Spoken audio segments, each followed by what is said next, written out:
안녕하세요. 용북중학교 3학년 학부모님과 학생 여러분, 인사드립니다. 저는 3학년 부장교사 양송이입니다. 우리 아이들의 고입을 준비하시면서 어느 학교를 보내야 할지 고민이 많으시지요? 조금이나마 도움을 드리고자 진로와 진학에 대한 이야기를 해드리려 합니다. 학부모님들을 학교에 모시고 진행을 하려고 했으나 코로나로 인하여 학교 방문 인원을 제한하고 있고 부모님들의 바쁜 직장 생활로 인하여 시간을 내시기 어려우실 거라 판단하여 이렇게 영상으로 제작하여 송출하게 되었음을 먼저 양해 부탁드리겠습니다. 혹시 궁금하신 사항이 있으시다면 담임교사인 저와 노지혜 선생님께 전화로 문의해 주시면 성심껏 답변해 드리도록 하겠습니다. 이번 영상에서 말씀드릴 순서는 이렇습니다.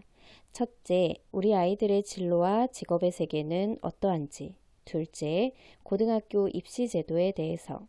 셋째, 대학교 입시 제도가 어떠한지에 대해서 말씀드리도록 하겠습니다.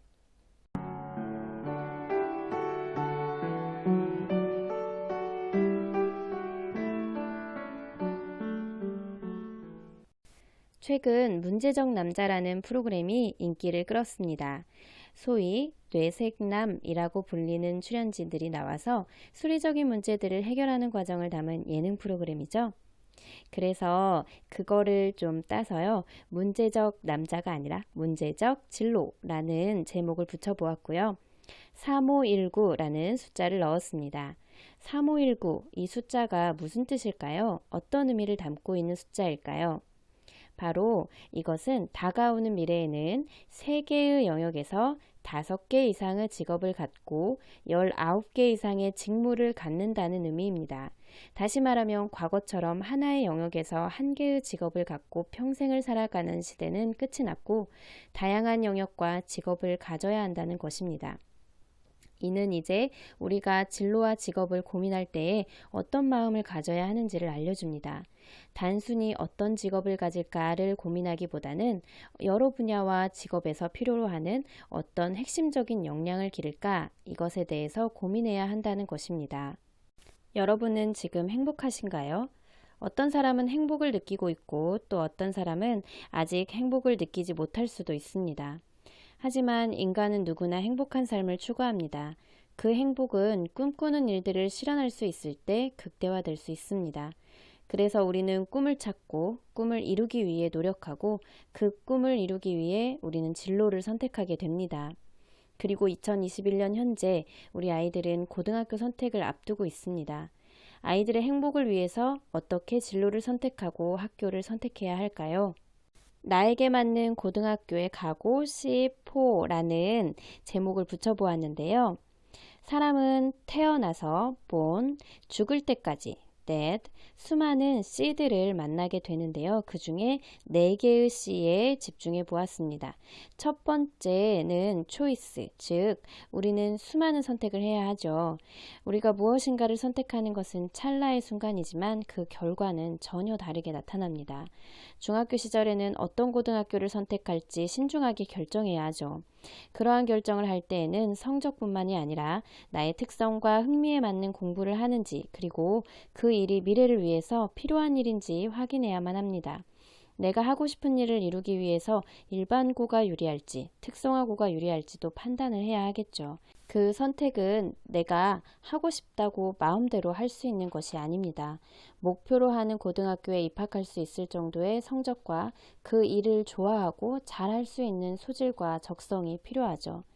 두 번째 C는 chance, 즉 기회를 만들어야 합니다. 인생에는 누구에게나 터닝포인트가 있다고 합니다. 그러한 기회는 가만히 있으면 저절로 오는 것이 아니죠. 기회를 만들기 위해 노력해야 비로소 만날 수 있는 것입니다. 누군가에게는 어쩌면 오늘이 바로 그날일 수도 있습니다. 세 번째 C는 catch, 즉 주어진 기회를 잡을 수 있는 구체적인 행동이 있어야 합니다. 진로를 탐색하는 것도 중요하지만 탐색한 진로가 나의 직업이 되고 나의 삶이 될 수 있도록 구체화시키려는 노력이 필요합니다. 네 번째 C는 change, 변화를 시킬 줄 알아야 합니다. 나에게 맞는 것들을 선택하고 그 선택이 최선의 선택이 될 수 있도록 노력을 하다 보면 어느새 대학이든 직장이든 꿈에 맞는 새로운 삶이 펼쳐질 것입니다. 우리 아이들이 변화의 핵심이 되기를 바랍니다.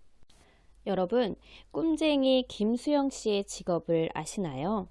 이분은 작가, 요가 강사, 사진작가, 마케터 등 우리나라 대표 꿈쟁이입니다.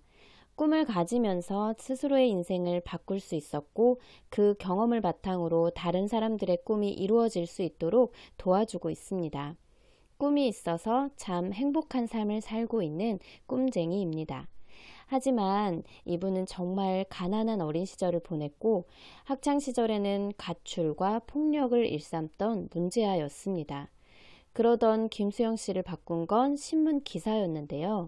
팔레스타인에 관련된 기사를 보며 기자가 되고 싶다는 꿈이 생겼고 그 꿈을 위해 뒤늦게 공부를 열심히 했다고 하네요. 특성화 고등학교에서는 최초로 골든벨을 울리고 연세대학교에 입학했고 세계적인 기업 골드만삭스 한국 지점에까지 입사하게 되었다고 하네요. 자신이 행복하다고 말하는 사람은 의외로 적습니다. 하지만 수영 씨는 참 행복하다고 말합니다. 고난을 딛고 성공했기 때문이 아니라 꿈이 있기에 그 꿈을 이룰 수 있는 것이 행복하다고 말합니다. 우리 아이들에게 자기소개를 해볼까요? 라고 질문을 하면 아이들은 되게 대답하기 어려워해요.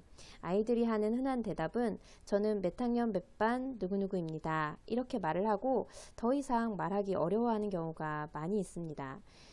남과 다른 자신에 대한 이해가 선행되지 않으면 제대로 된 진로 선택을 하기 어렵죠. 따라서 우리 아이들이 진로에 대한 고민의 시작은 바로 자기 이해에서 출발해야 하는데요. 자기 이해는 자신의 흥미, 적성, 성격, 가치관 등을 통해서 결정이 됩니다. 흥미는 자기가 좋아하는 것, 그리고 적성은 자기가 잘하는 것, 성격은 개인이 가지는 고유한 품성, 가치관은 자신이 소중히 여기는 가치에 대한 관점을 말하죠. 앞에서 말한 것처럼 진로 선택은 자기에 대한 이해가 선행되어야 합니다. 그리고 자신이 말하는 진로나 직업을 선택한 후에 그에 맞게 직업, 대학 학과, 그리고 고등학교에 역순으로 접근할 때 더 효율적인 진로 선택이 가능하죠. 자, 이제 우리 아이들은 중요한 진로 선택의 첫 관문인 고등학교 선택을 앞두고 있습니다. 어떻게 해야 할까요? 우리 아이들이 살아갈 미래 사회에는 어떤 직업이 유망할까요? 현대사회의 변화 추세에 따라서 앞으로 직업 세계도 상당히 변화할 것으로 예상됩니다. 한국고용정보원에서는 이 8대 메가 트렌드를 분석한 후에 이에 따른 미래사회 변화와 관련된 유망 직업을 예측했습니다. 구체적으로 하나씩 살펴보도록 하겠습니다. 먼저 첫 번째, 녹색 산업이 확대된다고 합니다. 지구 온난화에 대처하기 위한 여러 가지 녹색 직업이 확대되면서 그와 관련된 직업들이 유망해지게 되는데요. 온실가스 인증 심사원, 신재생 에너지 전문가, 폐기물 에너지화 연구원, 기후변화 경찰, 주택에너지 효율 검사원 등이 촉망받는 직업이 될 전망이라고 합니다.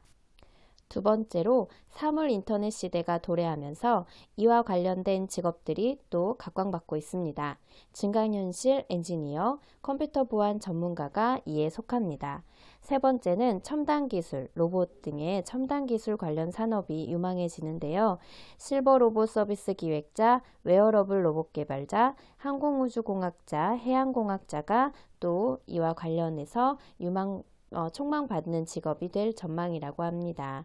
그리고 네 번째, 산업과 기술이 융합하는 시대가 도래하면서 융합인재교육, 금융전문가, 치료전문가, 로봇공학자, 해수담수화 전문가가 또 유명해질 전망이라고 합니다. 미래 사회에는 일과 삶의 균형을 추구하게 되는데요. 이와 관련된 직업으로 생체계측, 의료기기 개발자, 금융전문가, 경영정보 전문가, 융합 컨설턴트 이러한 직업이 또 각광받을 예정이라고 하고요. 그리고 세계화, 글로벌화가 진행이 되면서 국제회의 전문가, 국제의료 코디네이터, 국제변리사, 초음속 제트기 조종사가 또 유망해질 전망입니다.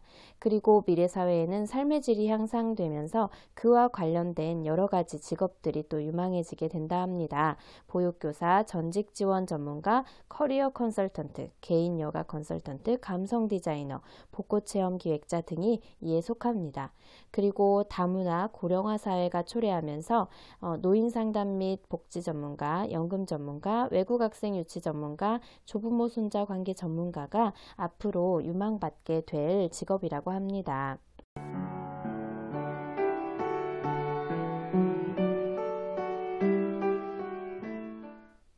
앞에서 우리 아이들의 진로 선택과 또 우리 아이들이 살아갈 미래사회의 직업에 대해서 한번 탐색해 보았습니다. 이제 두 번째로는 우리 아이들이 선택하게 될 고등학교의 입시 제도에 대해서 말씀드리도록 하겠습니다. 이 내용은 우리 아이들에게는 1학기 때부터 고등학교 입시제도와 고등학교 생활에 대해서 진로 교육을 진행하였습니다. 부모님들께서도 이미 많이 알고 계시리라 생각이 들지만 입시 원서를 쓰기 전에 한 번 더 확인하자는 의미에서 전해드리는 내용이니 혹시 잘 알고 계시더라도 한 번 더 들어주시고요. 그리고 혹시 아직 잘 모르시는 분들은 다시 한번 확인해 보시면 좋을 것 같습니다. 고등학교 유형은 크게 4가지로 나누어지게 됩니다. 일반고, 자율고, 특수목적고, 특성화고 이렇게 4가지 유형으로 나눌 수 있습니다. 그리고 특성화 고등학교는 직업계열과 대안계열로 또 나누어집니다. 전형 시기에 따라서 전기고와 후기고로 나누는데요. 전기고에 해당하는 것은 특수목적 고등학교와 특성화 고등학교입니다. 그리고 후기고에 해당하는 것은 특수목적 고등학교 중에서 외국어 고등학교와 자율형 사립고, 일반 고등학교가 후기고에 해당이 됩니다. 자율고는 자율형 사립고, 자사고라고도 하는데요. 전라북도에서 자사고는 상산고등학교 한 곳이 있습니다. 자율형 사립고등학교는 아까도 말씀드렸듯이 후기고에 해당이 됩니다. 특수목적 고등학교에는 과학고등학교, 외국어고등학교, 체육고, 예술고, 그리고 마이스터 고등학교가 특수목적 고등학교에 들어가는데요. 특수목적 고등학교 중에서 외국어 고등학교만 후기고에 해당이 되고 나머지는 전기고에 해당이 됩니다. 특성화 고등학교는 직업계열과 대안계열로 나누어집니다. 직업계열은 전문계열이라고도 얘기를 하는데요. 농생명산업 분야, 공업 분야, 상업 분야, 가사실업 분야로 구분이 됩니다. 아까도 말씀드렸듯이 특성화 고등학교는 전기고에 해당이 됩니다. 특성화 고등학교와 특목고, 자사고를 제외한 학교를 일반고라고 합니다. 따라서 일반고는 매우 다양한 모습으로 존재합니다. 일반 계열이 있고요, 전문 계열이 있고요, 예술체육 계열이 있습니다. 일반 계열은 우리가 일반적으로 말하는 인문계 고등학교가 일반 계열에 해당이 됩니다.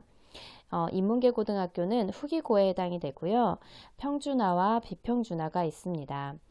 전주, 군산, 익산 지역은 평준화 지역이고 나머지 지역은 비평준화로 모집을 합니다. 평준화는 교육감 전형이고 비평준화는 학교장 전형입니다. 전주, 군산, 익산 지역에 있는 고등학교에 지원을 할 때에는 1지망에서부터 14지망까지 지원하게 됩니다. 1지망을 선택한 그 학교를 또 희망한 아이들이 있겠죠. 그 아이들을 대상으로 컴퓨터로 배정을 하고 그렇게 했는데 배정이 안 된 아이들은 2지망으로 선택한 그 학교를 또 선택한 아이들이 있겠죠. 그 아이들을 대상으로 또 컴퓨터로 배정을 하게 됩니다. 이런 식으로 해서 14지망까지 넘어가게 됩니다. 나머지 지역은 비평준화로 이제 진행이 되는데요. 비평준화는 아까 말씀드렸듯이 학교장 전형이기 때문에 원하는 학교에 원서를 접수하게 됩니다. 원하는 학교 한 곳에 원서를 접수해서 나머지 지역은 학교 한 곳을 선택해야 합니다. 전문계열과 예술체육계열은 전기고입니다. 전문계열은 이렇게 4가지의 분야로 나누어진다고 했죠. 예술체육계열은 모두 다 비평준화입니다. 고등학교 입시에서 중학교 내신 성적을 산출하는 방식은 이렇습니다.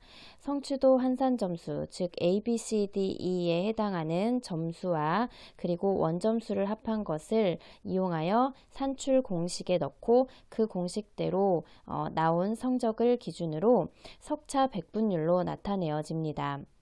내신 성적 산출의 기준일이 있는데요. 마이스터 고등학교는 3학년 1학기 말까지의 성적을 반영합니다. 9월 30일이 기준일로 9월 30일까지 학교생활기록부에 기록된 내용을 토대로 내신 성적을 산출하게 됩니다. 정기고등학교는 3학년 2학기 1차 고사까지 반영을 하는데 10월 29일까지 학교생활기록부에 기록된 내용을 바탕으로 내신 성적을 산출합니다. 후기고등학교는 3학년 2학기 말까지의 성적을 반영합니다. 12월 13일까지 기록된 학교생활기록부 내용을 토대로 내신 성적을 산출하게 됩니다. 내신 성적은 교과 영역과 비교과 영역으로 나누어지고 교과에는 일반 교과와 체육 예술 교과로 나누어집니다. 그리고 비교과는 출결, 봉사활동, 행동특성 및 종합의견, 창의적 체험활동 상황 이렇게 나누어져서 점수가 산출이 됩니다. 교과 영역 중에서 체육예술교과는 체육, 음악, 미술교과로 전 학년의 점수가 20% 반영이 됩니다. 그리고 그 외에 나머지 과목은 일반 교과에 해당이 되어 1, 2학년 때의 점수가 30%, 3학년 때의 점수가 30%로 반영을 합니다. 1, 2학년 점수 중에서 1학년 2학기 자유학기제의 점수는 해당이 되지 않습니다. 성취도로 표시가 되어지지 않기 때문에 제외되고요. 1학년 1학기, 2학년 1학기, 2학년 2학기 이렇게 세 학기가 30% 반영이 되는 것입니다. 출결 상황은 미인정 결석, 미인정 결과, 미인정 지각만 감점 요인입니다. 그것만 없으면 모두 만점입니다. 봉사활동은 3년 동안에 30시간 이상을 한 경우에 15점을 받게 되고 몇 시간은 몇 점, 몇 시간은 몇 점 이렇게 표로 점수 배정이 됩니다. 행동특성 및 종합의견, 창의적 체험활동 상황에서 15점 배점이 주어지게 되는데요. 우리 학교에서는 모범상이나 그리고 교과와 관련이 없는 상을 받은 경우에 가산점이 주어지게 되고 또 각 학급의 반장, 부반장, 그리고 남자대의원, 여자대의원, 또 학생회 회장, 부회장의 경우에 가산점이 주어지게 됩니다. 이렇게 해서 총 300점 만점으로 내신 성적이 산출이 되게 됩니다. 고등학교 입시에서 원서 작성을 할 때에는 유의사항이 있습니다. 되는 것이 있고 안 되는 것이 있습니다. yes와 no로 나누어 보았습니다. 먼저 yes부터 살펴보도록 할게요. 외고와 자사고를 지원할 때에는 원서를 2개를 쓸 수 있다는 얘기인데요. 이게 무슨 말이냐면 외고 자사고를 지원한 학생들은 평주나 일반고도 지원을 할 수 있다는 것입니다.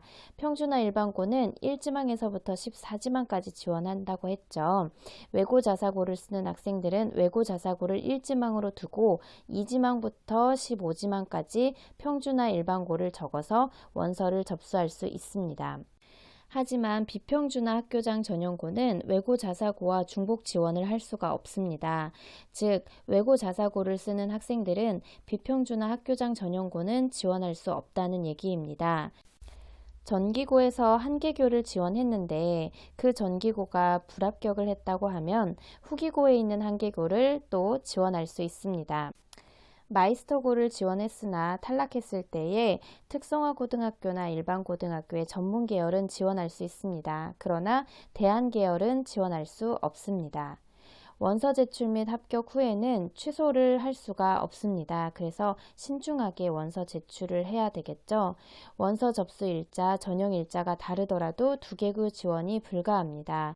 그러니까 전기고에서 한 개교, 후기고에서 한 개교 이렇게 지원할 수 있다고 했잖아요. 같은 전기고인데 전라북도에 있는 전기고등학교는 모두 다 일정이 똑같지만 타 시도에 있는 전기고등학교는 일정이 다를 수가 있어요. 그렇다 하더라도 같은 전기고등학교면 한 개교만 지원할 수 있다는 것입니다. 일반고 온라인 원서 제출 후에는 지망 변경이 불가합니다. 즉, 지망을 선택할 때도 신중하게 해야 한다는 얘기겠죠.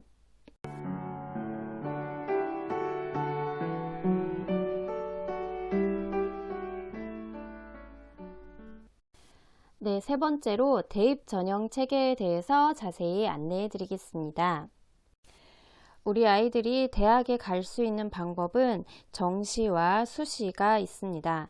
수시라는 용어 때문에 수시로 뽑는 것으로 오해하시는 경우가 있는데요.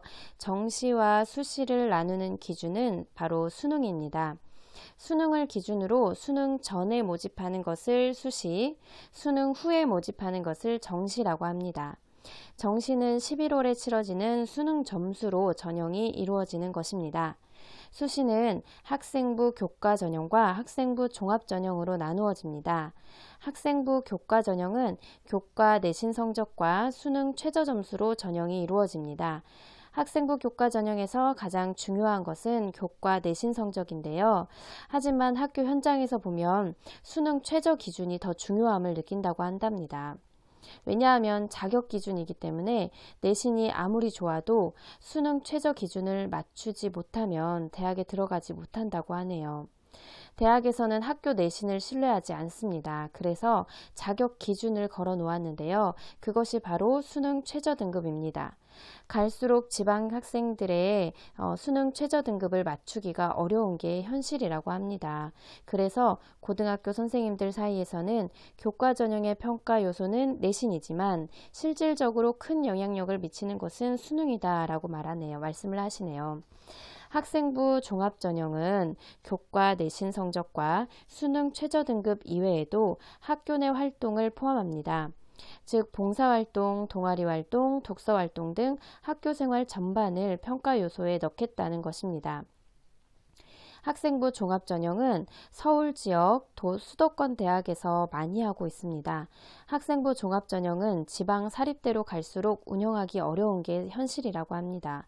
입학사정관제를 운영하려면 돈이 많이 들고 학생 모집이 중요한데 모집 과정이 복잡하면 학생들이 지원하지 않으려고 하기 때문이라고 하네요. 따라서 학생부 종합전형은 내신 성적도 우수하고 수능 점수도 우수한 학생들이 지원하는 학생들 선호도가 높은 대학에서 주로 운영을 합니다. 이것은 2016년에서 2022년 전국 모든 대학의 모집 유형을 그래프로 나타낸 것인데요. 이 모집 유형을 보면 파란색이 학생부 교과 전형이거든요. 파란색이 가장 많은 비율을 차지하는 것을 알 수가 있죠. 이것은 작년과 올해만 비교한 것인데요. 작년과 올해만 비교해 보면 역시나 파란색인 학생부 교과 전형이 많습니다. 전북대를 비롯한 지역 거점 대학, 국립대는 학생부 교과 전형의 비율이 좀 더 늘어났습니다. 이것은 수도권 대학입니다. 학생부 교과 전형의 비율이 좀 줄고 학생부 종합 전형의 비율이 좀 늘었네요. 정시의 비율도 더 늘었습니다. 이것은 서울 지역의 모집 전형을 그래프로 나타낸 것입니다. 서울로 갈수록 학생부 종합 전형이 줄어들고 정시 비중이 늘어나는 것을 볼 수가 있습니다. 학생과 학부모의 선호도가 높은 대학, 즉 주요 16개 대학은 학생부 종합 전형과 정시 비율이 높은 것을 알 수가 있습니다. 2022년, 즉 올해에는 정시 비중이 더 높게 나타났네요. 이러한 학교에서는 내신 수능이 이미 만족된 아이들이 지원할 것이니까 그 외에 우리 과에 맞는 아이인지 보고 뽑겠다는 것으로 학생부 종합전형의 비율도 높은 것을 볼 수가 있습니다. 2019년 교육부에서 발표한 내용입니다. 조국 사태로 인해서 서울 16개 대학의 학생부 종합전형 실태를 조사했고 그 결과 공정성이라는 단어가 들어간 공문을 발표했는데요. 평가에서 공정성을 높이려면 어떻게 해야 할까요? 주관식보다는 객관식을 내고 성적 외에 나머지는 배제하겠다는 것입니다. 그러니까 자기소개서, 교사 추천서가 없어집니다. 올해 고등학교 1학년부터 완전히 폐지된다고 하네요. 정시, 즉 수능으로 모집하는 유형을 2023년까지 40% 이상 늘리겠다고 합니다. 모집 정원은 정해져 있는데 수능 전형을 늘리면 학생부 종합 전형으로 뽑는 인원은 줄어들겠죠. 이 16개 앞에서 그래프로 보았듯이 16개 대학은 주로 학생부 종합전형이나 정시로 뽑았잖아요. 그런데 정시 비중이 더 높아지고 그리고 학생부 종합전형의 비중은 더 낮춘다는 얘기겠죠. 그리고 대입 전형을 단순화하기 위해서 논술 위주의 전형, 특기자 전형은 폐지를 유도한다고 하네요. 이 표는 대학별로 정시로 이월된 비율을 나타낸 것입니다. 2월이라는 것은 수시로 인원을 못 채우는 것을 정시에서 뽑겠다는 것입니다. 2020년에 각 학교에 정시로 2월이 된 학생의 비율을 나타낸 것입니다. 연세대 입학사정관이신 분이 설명하시는 내용을 들어보았는데요. 연세대 수시에서 1차 최초 합격한 학생들은 서울대로 다 빠져나간다고 생각한다고 해요. 그래서 그 후에 추가 모집을 계속 한다고 합니다. 연세대학교도 이런데 다른 학교는 얼마나 그러겠어요? 처음 수능 40% 이상으로 뽑겠다고 계획을 하지만 실제로는 2월까지 생각해서 정시가 한 5, 60%일 것이라고 하네요. 즉 우리 아이들이 대학에 진학할 때에는 수능의 중요성이 그만큼 커지는 것입니다. 이것은 2021년 5월 12일에 난 기사 내용인데요. 기사 내용을 살펴보면 학생부 종합전형의 스펙 쌓기 경쟁으로 불신이 커져서 공정성을 상실하게 돼서 고교학점제가 시행되는 2025년과 이 학생들이 대학에 가는 2028년에는 고등학교 생활을 온전하고 종합적으로 반영할 수 있는 평가 기준으로 대학 입시 제도가 바뀌어야 한다는 그러한 기사 내용입니다. 이것은 대입 전형에 따른 모집 시기입니다. 9월에는 수시 모집이 있고요. 12월에 정시 모집, 2월에 추가 모집이 있습니다. 11월에 수능을 보니 수능 전에 수시 모집을 하는 것이고 수능 후에 정시 모집을 하는 것입니다.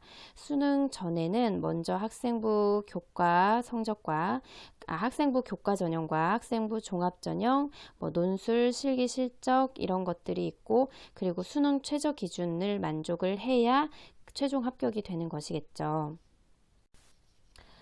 이것은 대입 모집 시기별 지원과 유의사항에 대한 내용입니다. 수시 모집의 경우 최대 6회까지 지원이 가능합니다. 여기에는 전문대, 국가에서 설립한 특수목적대, 즉 경찰대나 사관학교, 유니스트, 카이스트, 이지스트 등은 포함되지 않습니다. 그러니까 이 학교들 외에 나머지 6개를 지원이 가능하다고 하네요. 정시는 군별 1회씩 최대 3회 지원이 가능합니다. 수능은 국어, 수학, 영어, 한국사, 필요한 경우에 제2외국어 이렇게 치러지는데요. 각 과목에서 선택 과목이 도입이 된다는 내용입니다. 작년까지는 문과 수학, 이과 수학으로 따로 수능을 치렀는데 올해부터는 통합 수학 하나로 1등급부터 9등급까지 매겨집니다. 그리고 선택 과목을 아이들이 선택을 한 과목을 수능으로 시험을 보는데요. 일반적으로 수학 등급이 높은 아이들이 이과 성향인 아이들인데 이 아이들은 대부분 미적분을 선택을 하고 문과 성향인 아이들은 대부분 확률과 통계를 선택하는 경향이 있다고 합니다. 올해 3월 전국 연합평가를 실시한 것을 통계로 분석한 내용입니다.